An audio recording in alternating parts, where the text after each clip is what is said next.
अकोला जिले के तेल्हारा क्षेत्र में खरीफ सीजन के दौरान बोए गए सोयाबीन, तूर और कपास के बीजों के अंकुरित नहीं होने से किसान परेशान है। किसानों का कहना है कि बुआई के 2 सप्ताह बाद भी खेतों में बीज नहीं उगे, जिससे दोबारा बुआई का संकट खड़ा हो गया है। उनका आरोप है कि घटिया या कथित नकली बीजों की वजह से ये स्थिति बनी है।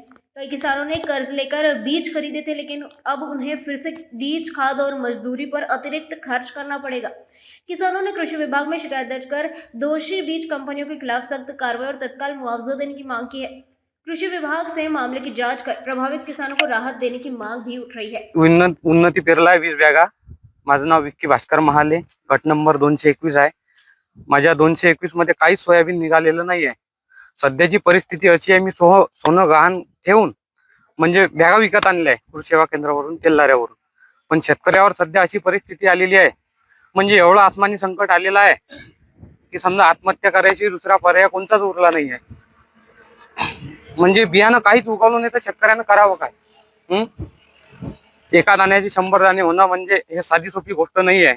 हे बियाणं बोगस दिलं, या कंपनीवर काही ना काही कारवाई झाली पाहिजे अशी माझी म्हणजे सर्व शेतकऱ्यांची मागणी आहे।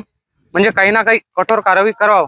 हे बोगस बियाणं देतात, एकदम म्हणजे बकवास कारभार आहे। काही बुरची चढलेली, काही कसं कसं, म्हणजे काय बॅगेत भरून राहिले हे म्हणतात आम्ही स्वतः भरलं का बॅगेत फोन लावला?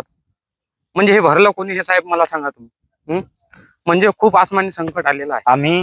आपण दहीगाव परिसरामध्ये आहोत आणि या ठिकाणी आम्ही सर्व शेतकऱ्यांनी दहीगावातल्या उन्नती नावाचं बियाणं पेरलं होतं सोयाबीनचं, आणि त्यामध्ये थोडंही ते उगवलं नाही। त्याला बुरशी चढलेली आहे। बुरशी चढलेली असताना त्याला 15 दिवस झाले कोंब सुद्धा आलेला नाही।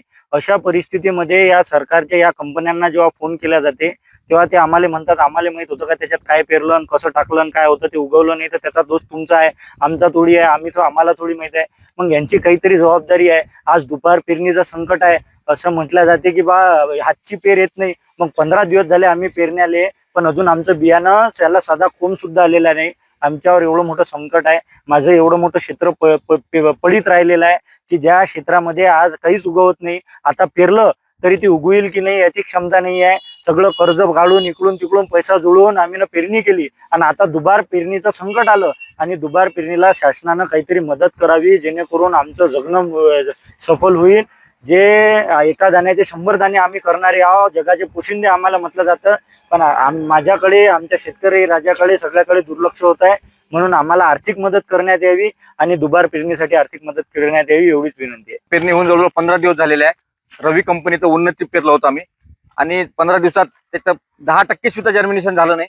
आम्ही याबाबत कृषी विभागाकडे तक्रारी दिल्या, त्यांची पाहणी सुद्धा झाली। काल कंपनीवाला माणूस येऊन गेला आणि पाहणी करून गेला, पण आम्हाला कोणताही अजून न्याय मिळाला नाही, किंवा कोण बॅगा मिळाल्या नाहीत, किंवा कोणता खर्च मिळाला नाही आतापर्यंत।